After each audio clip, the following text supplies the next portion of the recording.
قرآن مجید میں 5 جگہ اللہ کے حق کے بعد فوراً والدین کا حق ہے. وَقَضَىٰ رَبُّكَ أَلَّا تَعْبُدُوا إِلَّا إِيَّاهُ وَبِالْوَالِدَيْنِ إِحْسَانًا.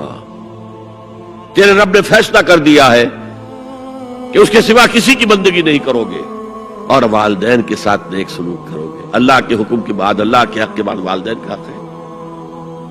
سورہ لقمان میں انشکر لی ولوالدیک، شکر ادا کرو میرا بھی اور اپنے والدین کا بھی. اور سورہ بنی اسرائیل میں تو کیا تفصیل آئی ہے.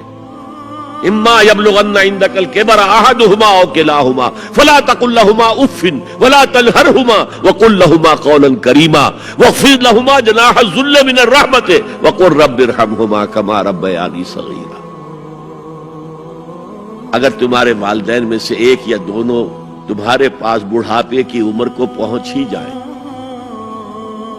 انہیں کبھی اف تک نہ کہنا، دل نہ توڑنا ان کا، چھاتی چوڑی کر کے بات نہ کرنا، ان سے کندھے جھکا کر بات کرنا، ادب سے گفتگو کرنا. قل لہما قولا کریما واخفض لہما جناح الذل من الرحمہ، اپنے کندھوں کو جھکا کر رکھنا. اور پھر میں کہنا، اللہ سے دعا کرنا، رب ارحمہما کما ربیانی صغیرا، پروردگار میرے ان والدین پر رحم فرمائیو جیسے کہ انہوں نے مجھے پالا تھا جبکہ میں چھوٹا سا تھا. تو خاندان کے نظام کو مستحکم کرنے کے لیے 3 ڈائمنشنز ہیں. جیسے ایک کمرہ ہے، چوڑائی ہے، لمبائی ہے، اونچائی ہے. پہلے تو شوہر اور بیوی کے درمیان بانڈ آف لو. اب یہ شوہر اور بیوی پیرنٹس بن گئے ہیں، والدین بن گئے، اولاد آ گئی.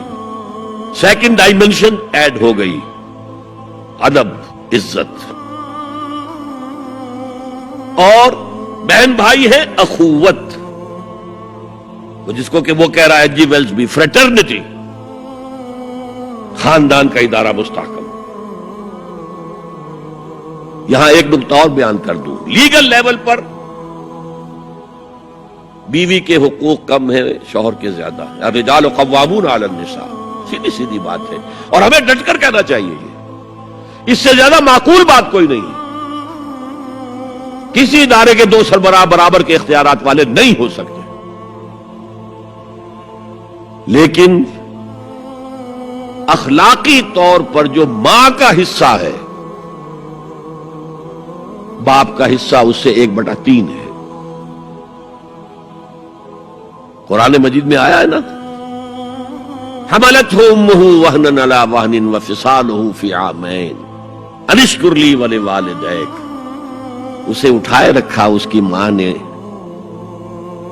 اپنے پیٹ میں، کمزوری پر کمزوری جھیل. کمزوری تو ہو رہی ہے، اس کا خون چوس رہا ہے اندر، جھونک جو ہے وہ چوس رہی ہے خون اس کا. اور سب ماؤں کو تو اتنی نرشمنٹ موجود نہیں ہوتی کہ آپ پریگننسی میں اس کے لیے ضروری نرشمنٹ فراہم کر دیں. وہنن علی وہن، کمزوری پر کمزوری جھیل کر بھی اپنے پیٹ میں اٹھائے رکھا. وفصالہ فی عامین، اور پھر دودھ چھڑانا ہوا 2 سالوں میں. وہ جھونک جو ہے وہ پھر اس کی چھاتیوں سے چمٹ گئی. لہذا اس کا حق 3 گنا زیادہ ہے باپ سے. ایک صحابی حضور سے پوچھتے ہیں، حضور میرے حسن سلوک کا اولین مستحق کون ہے؟ فرمایا تمہاری والدہ. پھر پوچھا ان کے بعد کون؟ پھر کہا تمہاری والدہ. پھر پوچھا ان کے بعد کون؟ پھر کہا تمہاری والدہ. پھر پوچھا ان کے بعد کون؟ تو کہا تمہارے والد. 3 درجے. اور یہ جو فرمایا الجنت تحت اقدام الامہات، جنت تو ماؤں کے قدموں تلے ہے، یہ باپ کے بارے میں تو نہیں فرمایا. یہ ہے ایکویشن، بیلنس. اسلام قسط کی بات کرتا ہے، انصاف کی بات نہیں کرتا. انصاف تو یہ کہ آدھی روٹی ادھر دے دو، آدھی ادھر دے دو. انصاف ہے، یہ اچھی چیز ہے. یہ قسط یہ ہے کہ بوجھ اٹھانا ہے تو جو زیادہ قوی ہے اس کو زیادہ بوجھ دو اٹھائے، اور جو کمزور ہے اسے کم بوجھ دو. یہ قسط ہے. تو اسلام نے عورتوں پر ذمہ داریاں کم رکھی، ان کے اختیارات کم رکھے، لیکن اولاد پر حق ماں کا 3 درجے فائدہ.